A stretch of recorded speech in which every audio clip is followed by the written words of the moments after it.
right, let's go ahead and get started.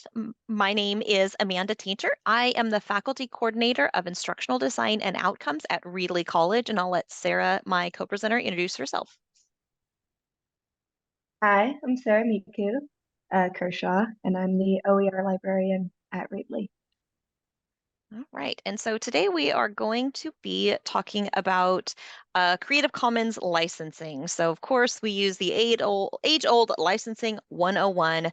This is going to be introductory, but we did reserve time for questions at the end. So even if some of this information is old news, please stick around because perhaps you have some very specific questions we can take a look at and dive down into a little bit of licensing. And I know for me, even if I've heard the same spiel 100 times, there's always some piece that a new presenter helps to clarify or give me information that helps to clarify things that, oh, that's why that wasn't making sense. So hope to meet a wide range of needs with this presentation. And please feel free to unmute or put questions in the chat. The great part about having both Susie here to help moderate and then Sarah and me co-presenting is we should be able to address all of your questions as they come up. So please don't hesitate to either unmute and ask a question or put it in the chat, and one of us can read that out. We want it to be as interactive as possible and certainly not wait till the end for questions. So go ahead and ask them as they come up.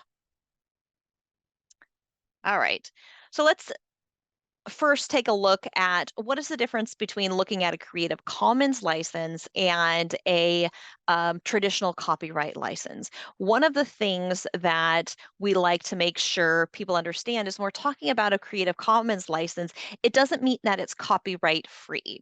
So a traditional copyright license that is on most every work that you'll come in contact with, unless you're doing OER, is what's known as an all rights reserved. So a traditional copyright license, what that indicates is if I purchase a product or I'm using a product, I have the right to retain that product. And that's it. And this is going to be different from what we're going to talk about with an open license, which allows you to reuse, revise, redistribute, and remix the content that you're using. So that's one of the first things that we want to level set. So instructors will a lot of times, and I was guilty of this before I understand the difference as well, I just go to the copy center and I put the book down on the copier and I just copy all the pages and I give it to my students. So isn't that okay? No, actually it's not. You are violating somebody else's copyright rights. All you have the license to do when you purchase that book is to retain it. When you have a Creative Commons license, somebody has legally given you the permission to do all of those other things, which is absolutely fantastic. And we're going to go over what each of those allows you to do if you're not familiar with it yet. All right. Any questions there? I'm going to let you go and interrupt me if there is any questions in the chat, or do you have anything to add? Because we're going to talk about fair use and public domain and the differences of that too coming up. Good. All right. So one of the things that us as instructors, we're going to do fair use too, like to exercise is fair use. But let's talk about public domain first. Not many works are actually in the public domain. Public domain, we're going to look at some of the use cases in just a second, but a public domain is something that has no copyright license on it at all. Remember, just because something has a Creative Commons license, which we'll talk about in a second, it doesn't mean that it's not copyright protected. It's just copyright protected under another license. Public domain means that there's no copyright protecting it at all. It's free to use with whatever you want to do with it.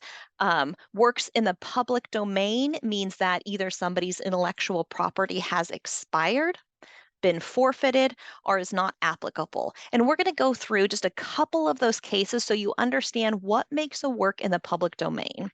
One of the things that I was really excited about when I first started looking at works in the public domain is that there's actually quite a bit of works that are in the public domain that it might have been originally copyright protected, but because of the use cases we're going to, our case so we're going to look at in just a second, it's now in the public domain and I can freely use it in my courses.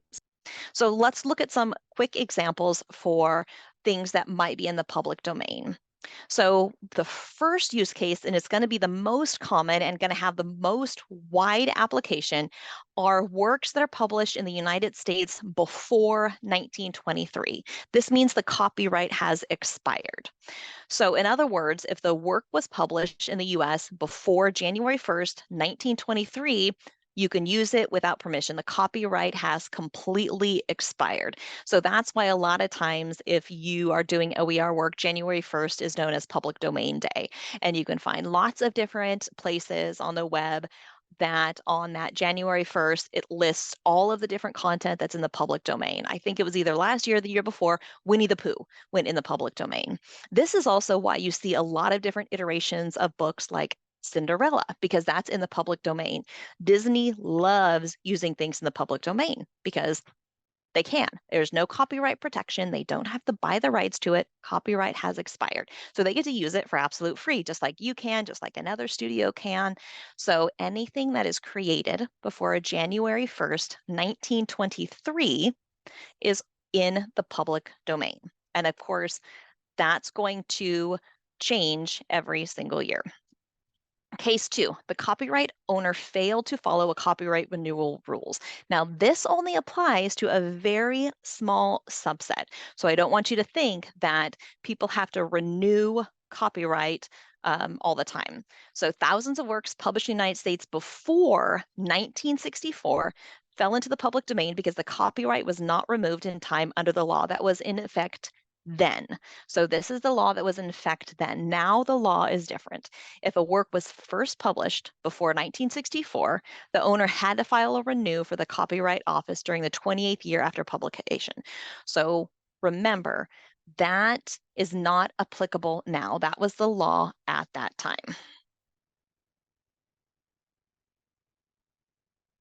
All right. Case number three, the copyright owner deliberately places the work in the public domain. This isn't as common, but some people, and some people even that are doing the work in the OER realm say, hey, I don't need attribution. I don't need to be credited. I'm just going to release this under the copyright, under the public domain. Now, you need to actively say this is in the public domain because when we produce a piece of work, it automatically is copyright protected. So that's something to remember. If you say, hey, this public domain stuff, it sounds fantastic. I think I'm going to produce something and I want it to be in the public domain. So I'm just not going to put any copyright on it. The important thing to remember is, with very few exceptions, anything you produce and affix it to a medium, like if you write it down, if you put it to lyrics, if you write it on a napkin, it is copyright protected automatically. There is nothing you have to do. You don't have to go file anything. It is automatically copyright protected.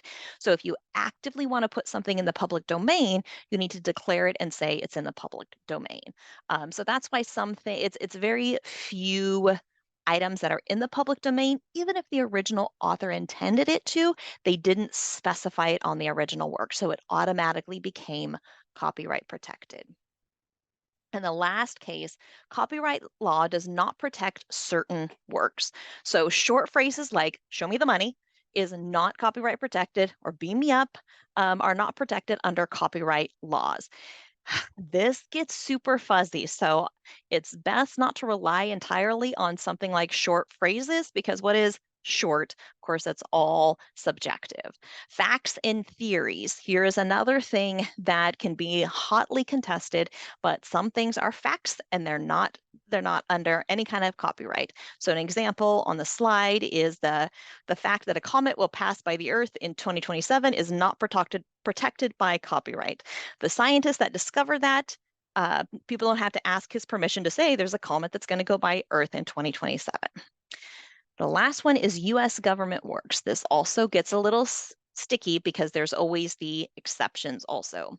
But in the United States, any work created by the federal government employee or officer is in the public domain, provided that work was created in that person's official capacity. So one thing you have to remember is that's outside of work for hired. So sometimes the federal government will contract out, and that is not then a product produced by the federal government.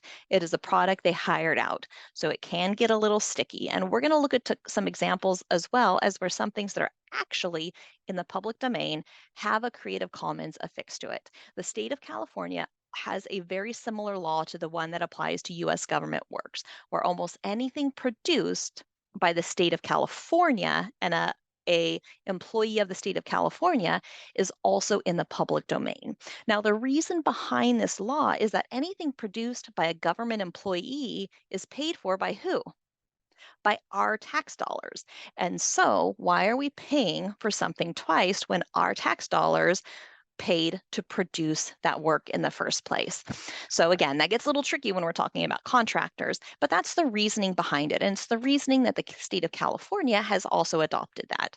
Again, we'll look at some cases where the state of California has says this is copyright protected by the state of California, but if you go into the terms of use, it is actually in the public domain. It gets a little bit tricky.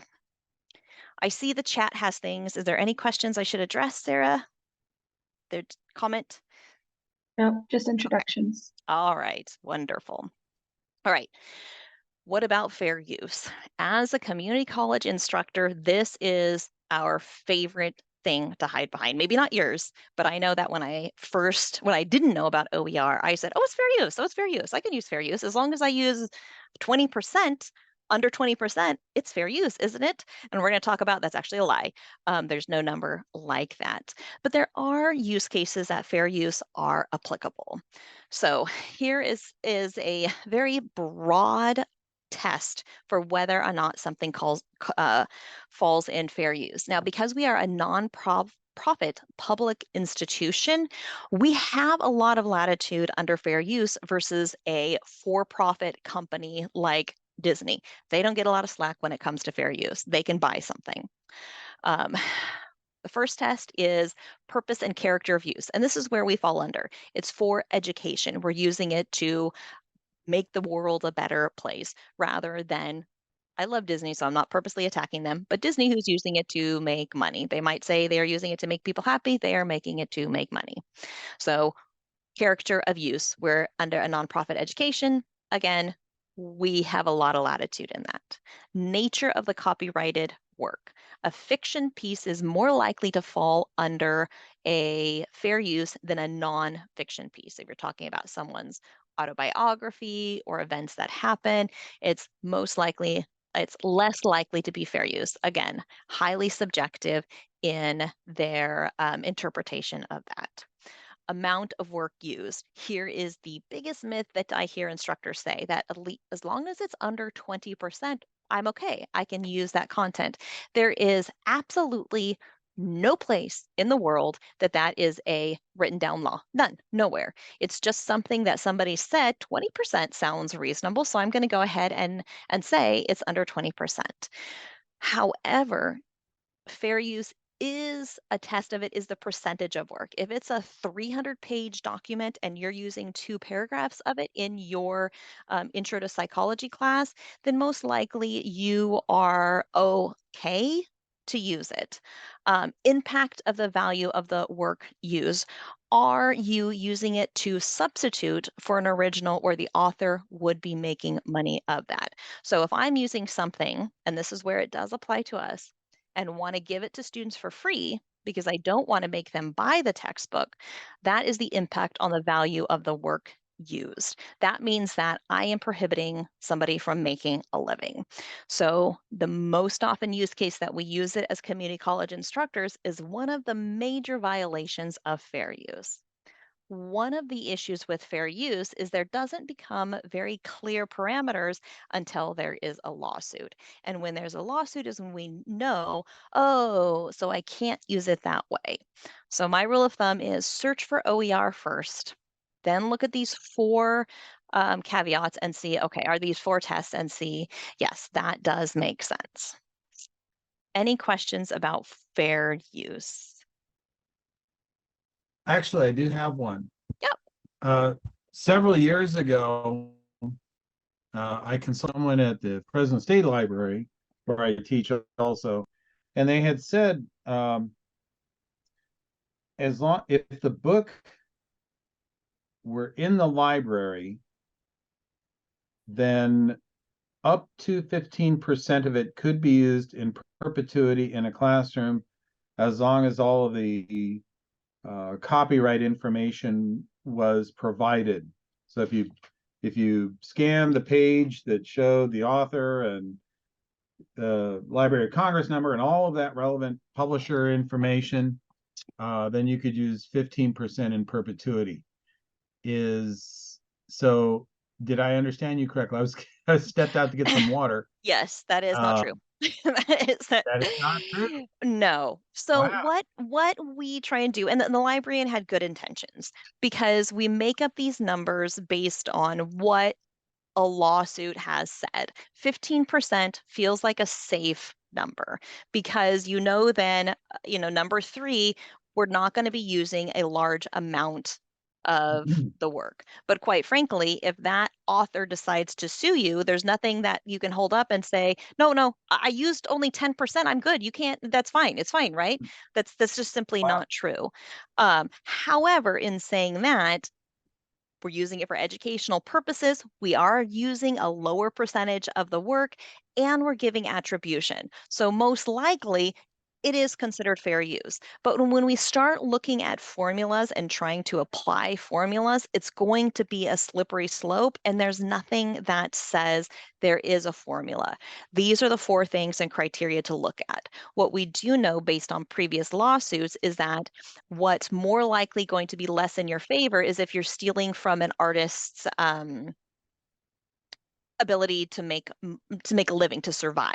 If you are giving your students something for free, and this is somebody that's trying to put food on the table versus buying it from that artist, that's going to be less favorable to a judge than if it is some mass-produced work that you said, I just want to take a snapshot of this to put in my class. So those are the types of things. And I don't want to, in presenting this, discourage you from using fair use, because I use it absolutely in my class, because there's some works that I cannot find OER, and I'm not going to make my students spend $200 to buy this priceless piece of art.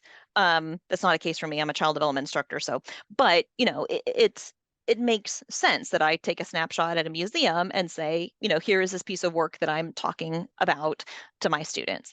That's very different than photocopying this novel from this local author who's, trying to make a living and saying, I don't want you to go and support them. I photocopied the book for you. Those are 2 very different applications. Thank you. Mm-hmm. Any other questions? Okay, that was an excellent one. And even Sarah's a librarian, so I'm not saying ill of the librarian. It's easier to say just do that and you're going to be okay, versus this nobody likes an ambiguous answer. And so that is usually why it's just stay under 15%, make sure you have all the attributions and you'll be okay. I've done it too when someone says, just give me a number. Okay, just do this and I'm sure you're fine. But I want to make sure we're presenting, actually is the law. All And right. Oh, go ahead, Sarah. Amanda, on using library works, that is totally great to create zero cost for the student, but we'd have to continually make sure that those works stay in the library usage. So if you're using a library work that's accessible to students, that's awesome, but double checking to make sure that it's continually free to them from the library and that it doesn't go out of the catalog, because our library catalogs aren't permanent. Yep. And that's why using the links directly from the library. I think most of our colleges have subscriptions to Films on Demand. So that's an example where it's helpful to get that content to your students. It's not openly licensed, but the library is paying the license, and the person is saying, or the entity is saying, yeah, you give us $80,000 a year. Your instructors can use all those videos they want within their course, as long as you keep paying us $80,000 a year to use that. And so that's why the library resources are fantastic. It doesn't mean we get to make pirated copies and use that after the library uses that. Remember, a creative copy license or copyright protected means we can't redistribute it. It's under that license. So thanks, Sarah, for that is an important clarification. Okay, so what is a Creative Commons license? We've talked about public domain and fair use. So what is a Creative Commons license that does give us the opportunity to do other things with content? It transforms that all rights reserved, where all you could do is retain it, to some rights reserved. And that's an important thing for us to know as we're looking to develop OER on our own. One of the questions that I typically get from instructors is, well, I want to be attributed. This is my work. I want people to know I published it. I don't mind giving it away for free, but whether you're using it for to promote tenure, I get that a lot from four-year institutions or four-year persons, or this is my baby. I want people to know I wrote it. It doesn't mean you're not giving attribution. You're still reserving the right to that work in some shape or form. And we're going to look at the different applications of Creative Commons to say, this is what I'm giving permission to do. So Creative Commons license allows creators to retain their copyright while also giving open permission for people to copy, redistribute, retain, revise, remix, those 5 R's that a traditional copyright license does not allow you to do. Again, like I talked about, the license allows the person to get credit for their work. I never want anybody to think because you're choosing to put a Creative Commons license on it, you shouldn't be attributed. And that's the same thing. If you're creating and remixing from an OER, from something that has a Creative Commons, you want to give attribution to that original author as well. So that's why if you're using an OER, you'll probably see multiple different attributions because somebody has remixed, so taken content from many different people, which is the beauty of OER, and remixed it to create an original piece. We want to give attribution to all of those wonderful authors who have created things and openly licensed. So you're never giving up the credit for what you've done. When we look at the license, you'll see every license has an attribution requirement. The Creative Commons license are built into copyright, so they'll last as long as the copyright life does. So remember when we talked about things expiring and going into public domain, Creative Commons is the same thing too. You don't get in perpetuity something with a Creative Commons license either. Things will fall into the public domain when those years elapse as well. And we're going to look at what those specifics are for each Creative Commons in just a second as well. All right. So when we're looking at a Creative Commons license, you're going to see all of these different icons. And what those icons indicate is what the original author is giving permission for their work to be used by downstream users. So let's dive into the weeds a little bit and look at what do each of those icons mean. So there's going to be 4 major ones. There's a little guy with a circle around it, and that is CC BY. That means give attribution. Every single copyright license, no matter what additional combination an author wants to use, carries that CC BY requirement. If it doesn't have the CC BY, then it's going to be in the public domain or a traditional copyright. So CC BY means that I am giving attribution. I've created this. You can use it however you want. You just need to give attribution that I created it. You can't take credit for my work, but you can use it for free. You can revise it. You can remix it. You can reuse it. We can redistribute it. So everything you see will always see that BY. If you see that CC BY, if you look at the corner of the slides that Sarah and I created, it says the CC BY. So you can reuse these slides all you want, but you just put that license on it, and you can put by Amanda Taintor or Sarah Micu. I can't even remember where I got these now. Maybe, yeah, no, I create them. Okay. The next one that's most common is CC BY SA, and that's share alike. And that's going to be that little circle arrow. And that means that you need to use the same license that I have on this with your content. So typically when you have a CC BY SA, it's going to be paired with some additional parameters as well. But it just means that you need to share alike with the same license.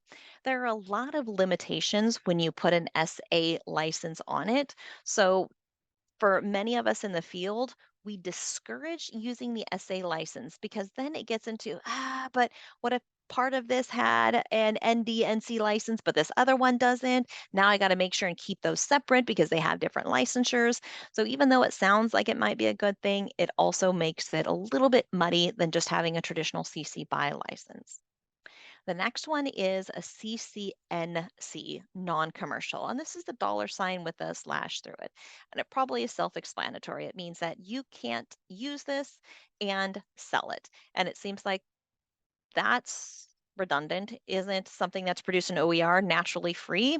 So here's why that license is in existence. Publishers, traditional publishers like Pearson and McGraw-Hill are really smart. So they realize that, hey, somebody's producing this for free and they've told me, including me as a publisher, that I can use this content any way that I wanted. So I can actually sell this. So you might actually look at a published piece of content and it has, and it's something that McGraw-Hill is selling, and it has an open license content in there. Now, the funny thing is, anybody can actually find that work for free as well. All the publisher has done is used it how any other person would use an OER and used it for free. They're just making a money off of it. And we've actually found what most often happen is they'll use an OER and then create a homeworking system around it. And if it doesn't have the NC affixed to it, then they're allowed to do it. Now, even though that NC sounds great, it can add a lot of complications when you're talking about like printing a Creative Commons piece of work. So a lot of print shops have a difficult understanding what are the parameters around an NC license? Like, am I allowed to print this? And if I put it in a bookstore and a student needs to buy that because a bookstore can't just print things for free, am I allowed to charge students for that? And the answer is yes. Even if it has a CC BY NC license, which means non-commercial, there are multiple lawsuits out there now that allows for bookstores or print shops to charge enough to keep their lights open. They can't create a large overhead, but say you create a biology manual and you put a CC BY an NC license on it, or you're using one that has that license, and you really want students to be able to write in it. Students don't have printers at home, so you go to the print shop. I'm not sure what it's called at other colleges. Ours is called the print shop, and say, hey, can you create 15 copies of these, and students can go to the bookstore and buy it. The bookstore can charge $5, $10 for it because they need to pay their employees. The print shop needs to pay their employees. So they need to make enough money off of that to be able to pay their employees. And that is absolutely allowable under the parameters of NC. And there's multiple lawsuits that cover that. However, they can't go and sell that for $100 and make an $80 profit on it. That's much more of an overhead than just needing to keep the lights on. It is a super gray area, but I do know that there has been some pushback from different print services when they see that NC. So if you're from a campus that has experienced that, reach out to your OER coordinator and they can provide some lawsuits and some guidance to your print shop or your bookstore that says, no, this is allowed under the guidance of the NC law. So the last one is called ND no derivatives, and we actually call this FOPEN because it's not really open. When something has an ND license on it, it means that you actually can't change it, you can't remix it, and you can't revise it. All you can do is redistribute it. So you can take that original work and make photocopies of it and send it out.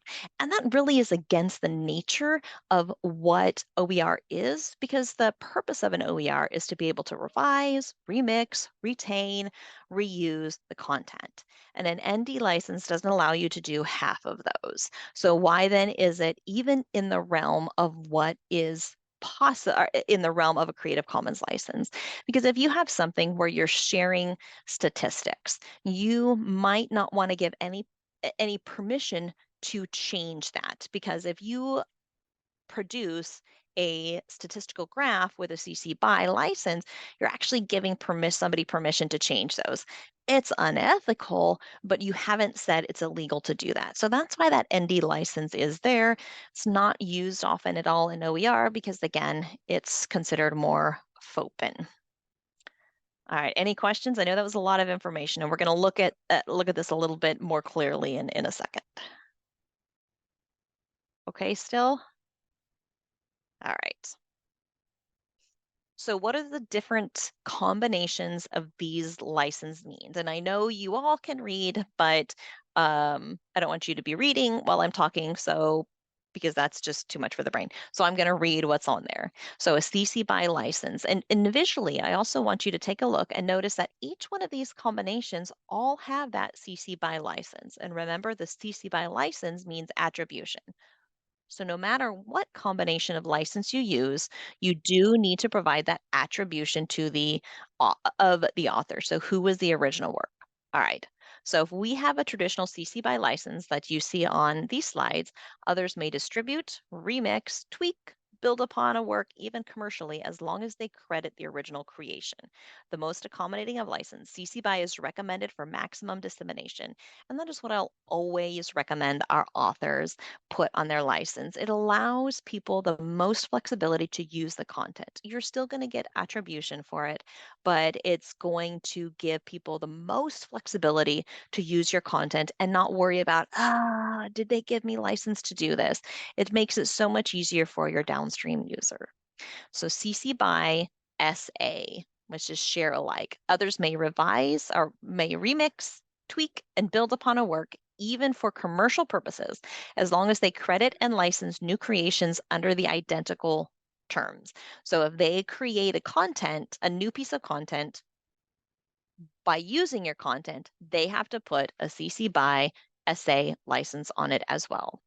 All new works will carry the same license, so any derivatives will also allow commercial use. All right, if you see a CC BY ND on it, remember this is FOPEN, fake open. You may distribute for commercial and non-commercial purposes as long as the work is passed along unchanged, whole, and with proper attribution. So the big debate is, does that mean I can even change the font? An ND license means you may not change this at all. So can I change the font? Maybe. Can I add a picture behind it? I don't know. So that's where NDs aren't really recommended ever unless you have a really compelling reason why you need to put an ND license on it. CC BY NC, others may, non-commercial, others may remix, tweak, and build upon a work non-commercially. And although new works must also attribute original and be non-commercial, derivative works don't have to be licensed under the same terms. So remember, since it does not have the SA license, I can create something using this work and change the license. Okay, remember share alike, that's where it says you can't change the license of a work that you've created from this original work. CC BY NCSA. So now we're getting different combinations of license. And most of these you can put together and create your own combination that's going to match what your use of the work needs to be. So others may remix, tweak, and build upon a work non-commercially. So we have that NC, as long as they credit the original license, CC BY, and their new creation under the identical terms, share alike. So we see how we're starting to remix these licenses or mix these licenses to be able to clearly articulate to the downstream user, this is exactly how I intend for you to use the work. Although some, again, create a little muddy in the interpretation. So CC BY, NC, ND. The most restrictive of the 6 main licenses, the license allows users to download the works and share them with others as long as they attribute the original, CC BY, and don't charge it, NC, and change it in any ways or use it commercially. So again, that's why ND is fake open, FOPEN, because you can't do any of the things that is supposed to make an OER an OER. How are we? Questions? Good so far? Is there anything to add? All right. Okay. So when we look at the license, there is a continuum of what's most open to least open. This CC0, we didn't highlight it, but this is what you want to affix anything that's in the public domain. And what's the difference between the CC0 and all of these other ones? It doesn't have the little guy. And remember the little, oops, now we're going too far. Ooh, sorry. Remember the little guy means attribution. So with every other of those Creative Commons license, you're required to attribute the original author. Whereas the CC0 means I don't want any attribution, I'm putting it in the public domain. So it allows the downstream user to understand very clearly, this is what I want. I don't want you attributed me, even if you know I created it. I don't want any attribution. You can use it however you want to use it. So if that's your intention, make sure you put that CC0 license on there. Like I said, these two are what we call FOPEN because they are fake open. They're not really OER, even though they have the Creative Commons license. Anything that has an ND license on it, when I'm creating OER, I stay away from it. It's almost like people wanted to draw you in and look at their work because it has a Creative Commons license on it. But there's really nothing that I can do with it unless I'm taking the whole thing and putting it in there. So sometimes like poems will have this. And if I know if I'm going to use the poem in its entirety, then I can go ahead and use that. But really, in all honesty, I would just use it under fair use probably anyway. Okay. So again, all of these have that attribution. So this is a legal requirement. And the reason I'm dwelling on this again is it is one of the questions, and not as much from us at the community college, but a lot of four-year professors who are going for tenure and have that publishing requirement are really worried about getting that attribution because it's a requirement of progressing. So nothing under a Creative Commons license is saying not to get that attribution and take credit for your work. In fact, it's a part of every single one of those licenses. So we really want to make sure and honor that. And if you're using an OER and remixing from other pieces of content, then make sure you carry that attribution with it. The person that created that has done so probably very underpaid for the work that they've done. So you want to honor their words and the work and make sure and carry that attribution with it. Sometimes it's impossible to find, but most of the time you can at least put something that lets the downstream user, here's where I've gotten that work from. Okay, so let's take a look just visually what this means. And I love having these types of graphs, even though they can be a little bit overwhelming, but it lets you know at one glance what I can do with that work.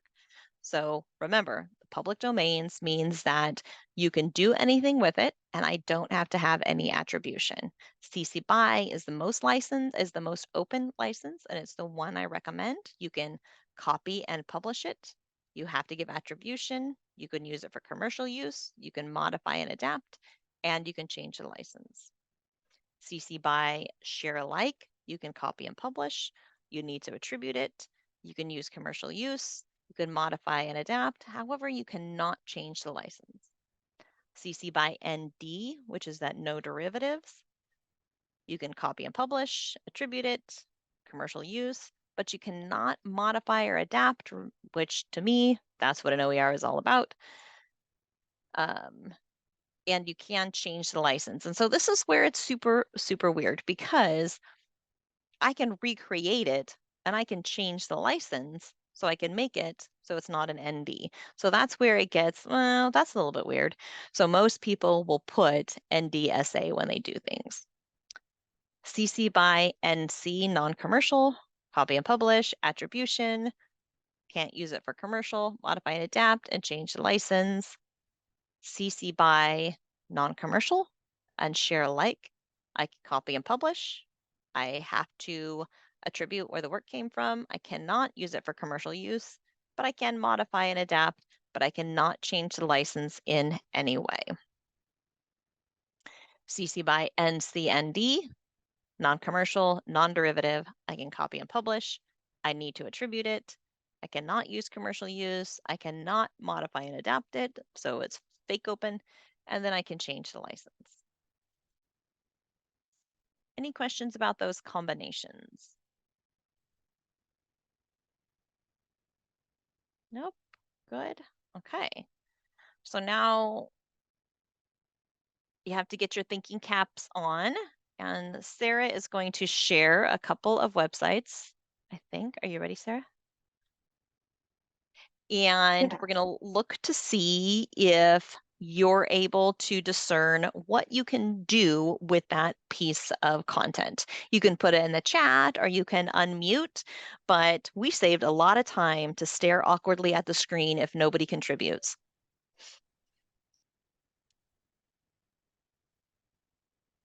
the first one in. Okay. And this is actually the Creative Commons website, so it should be easy to find. All right. Did you want to share screen, Sarah, or do you want me to just open it up? You can open it up. Okay. All right. So I'm going to share screen. So you can go there. Well, Sarah put it on there. Okay. Most of the time when you're looking for what license it is, you scroll to the very bottom. This is the most common place to find what the license is, but it's not always there. It's just the easiest place to start. So chat or unmute, what can we, if we scrape content from this, what can and can't we do with it?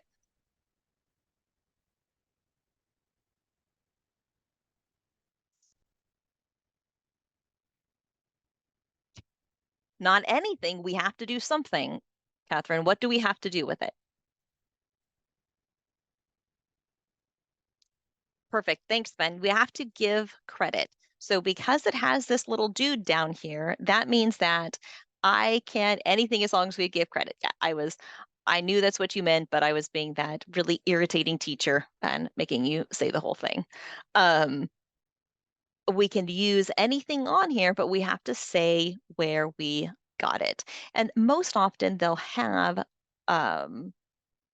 statements like this, and this is except where otherwise noted. And this is to acknowledge that there might be other information on this website that has a different license than the CC BY. So make sure to look if you're taking it from someplace that there's not a additional piece of license that is part of that content. All right, any questions? We're ready for the next, Sarah.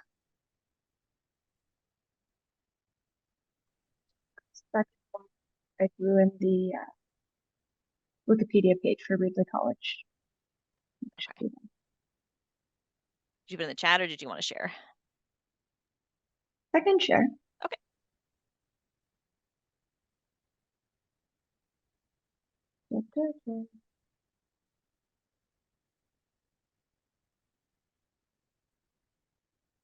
Can everyone see? Mm-hmm. All All right, so we're gonna scroll. Oh, you're. There we go. I was trying to scroll. I can't scroll. You're controlling. All right. So So for pages down at the bottom, what can we do with this?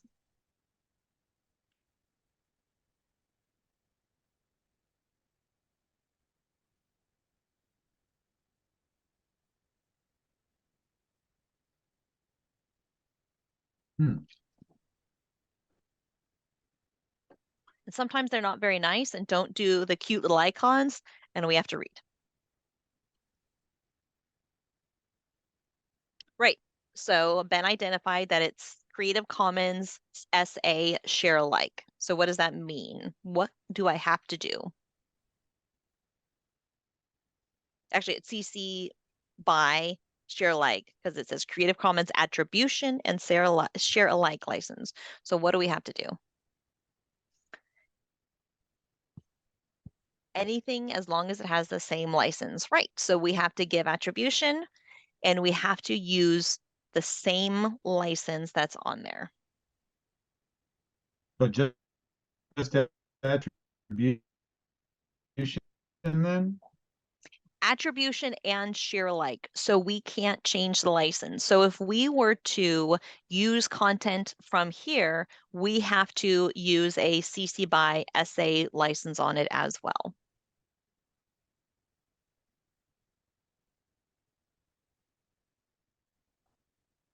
and then we've got the Library of Congress, because that's a go-to for photos and other media. So the first thing that we think about is the Library of Congress is a what type of, it's a government agency, right? So our first brain goes, well, it's in the public domain. This is a government agency, right? But, Right. yep. So Sarah, go back one screen so I can just show them what you clicked on. Talk about what they clicked on.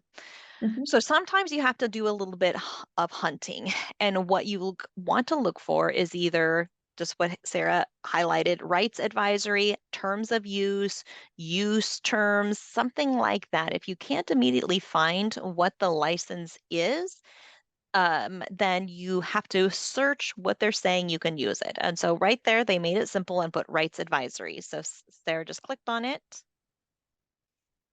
and it's more clear what you can do with it.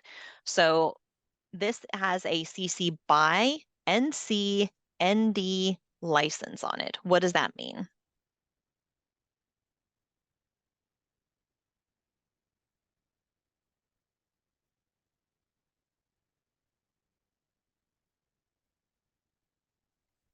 You didn't know you were going to have to do work when you showed up to this. Okay, so we have to include the attribution, non-commercial, and So what does non-commercial we mean? can't, well, we can't, we can't take any of the work and put it into something else and then sell that. Correct. Yeah. And one of the And use cases, and I didn't highlight it for non-commercial, is I cannot use this to make a poster for a concert that I'm going to make money off of, or my lemonade stand that I'm going to make money off of, because I'm making money by using that for promotional purposes. So I failed to mention that. All right, go ahead, finish, Stuart. What does the ND mean? okay, that's the we can't we can't, modify or adapt it. Right? We can't That change it at all. Correct. yeah. And that makes sense because we're talking about a piece of art. And so this is where it does make sense to say, I don't want you to change my piece of art at all. This is something that I created. You can use this in your courses, but don't want you to change it. However, he also says, hey, if you have some exception where you need to use this outside of the NCND license, then contact me and we can have a conversation. So you always want to look to see, even if something has the ND license and you want to do something different, contact the author. It is amazing at how often I've gotten positive responses from the author when I say, hey, this is what I want to use your content for. Is it okay? And there's lots of different template forms out there where you can send an author and clarify, here's what I want to use your content for. If it's okay, please sign this and say I can use it. Most are fine, especially if you're talking about using it for an educational entity. I still want to highlight the Library of Congress recognizes that you're coming to their website typically for educational purposes and does have its own policy on fair use. I don't know what that is, but they do have fair use permission with like correct attribution already laid out for you. And many, especially now that OER is such a growing field, it's much easier than it was, say, 10 years ago to find what the intent of the content is. All right. Do we have any other examples, Sarah? Those are the three Okay, I pulled up, but perfect. So let me ask you all something. You can put it in the chat. If I go and I find a YouTube video, what do I have permission to do with that? It's it's online. They put it free online, right? What do I have permission to do with that?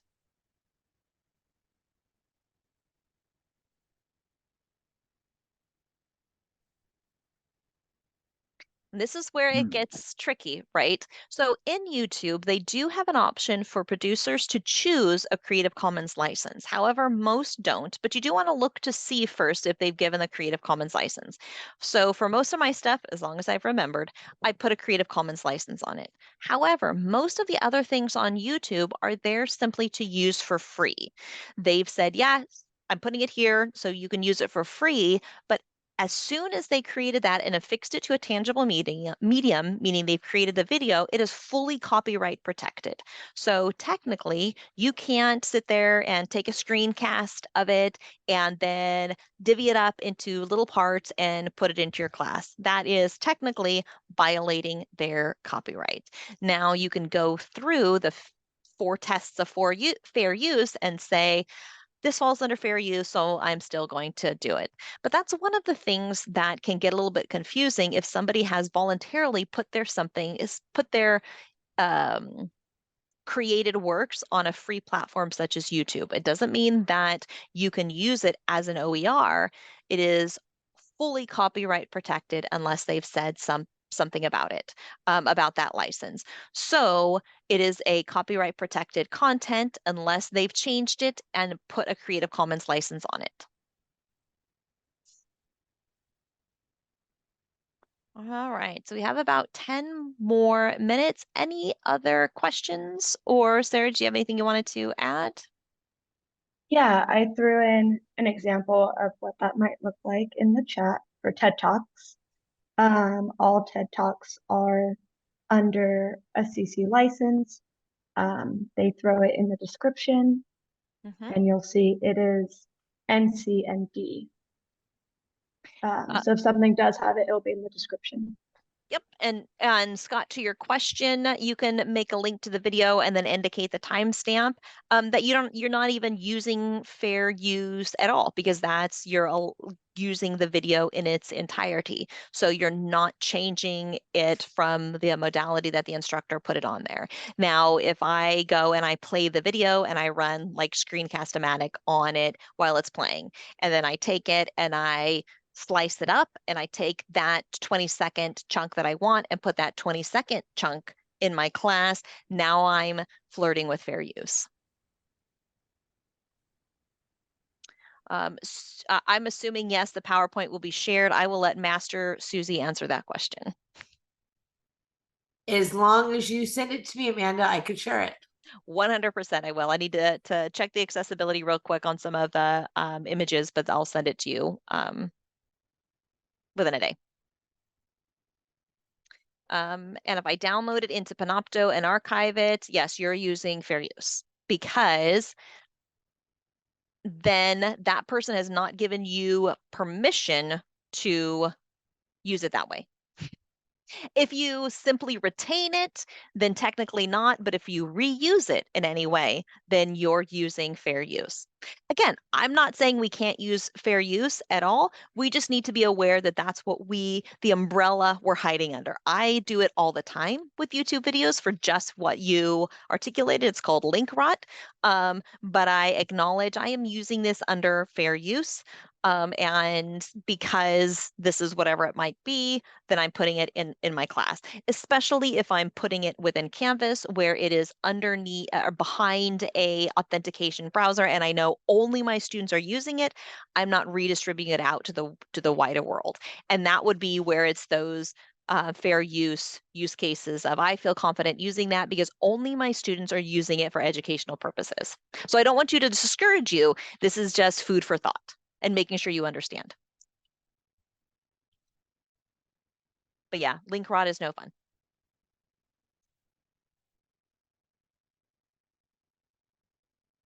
You don't need to necessarily say I'm using this under fair use. Just know and let me reference it. I'm reading Scott's comment in the chat about using the YouTube link. If you link directly from, like if I take the embed code directly from YouTube and put it into my Canvas course, I'm covered. I'm using it as they've told me to use it. I'm putting them over to YouTube.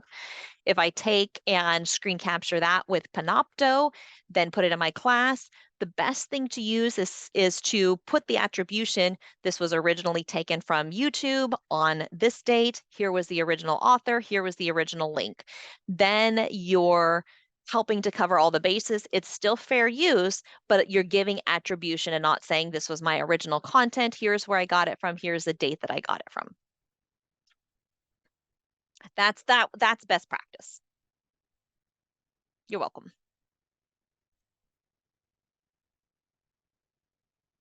Any other questions? And this is very complicated, even for people that have been in the OER world for a long time. I've written my own textbook using remixing OER and original content. And there is daily during that thinking, "Oh, can I use this? Can I not use this?" Especially when we're talking about the state of California, because they like to put copyright protected on their content, even though the law says that it has to be in the public domain. So a lot of times it's parsing through and finding those terms of use, or even contacting that state agency and saying, "I know you put a copyright protection on this. I just want to make sure it wasn't completed by an independent contractor and I can actually use it."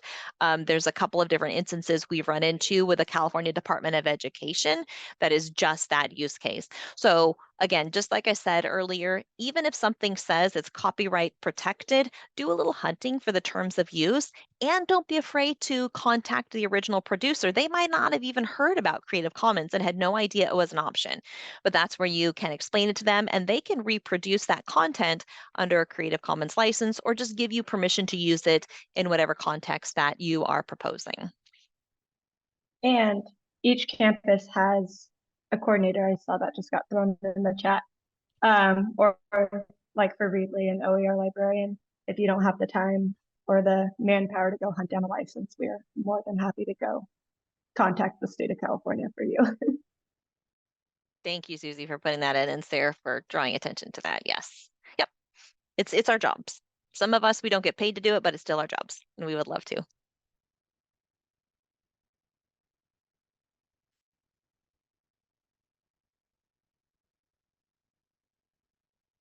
Okay, well, if there are no other questions, unless you want to sit and stare at each other for the next 4 minutes, I am okay to go ahead and end. Susie brilliantly put the next session in OER, and that's going to be the OER accessibility given by Dr. Antoinette Azon over at Madera. And that's one of the other big things to be aware of, is the accessibility of OER. So we always encourage everybody to attend all the events, but reach out to me, Sarah, or any of your OER campus points of content. Thank you, Matthew. I'm glad it was helpful.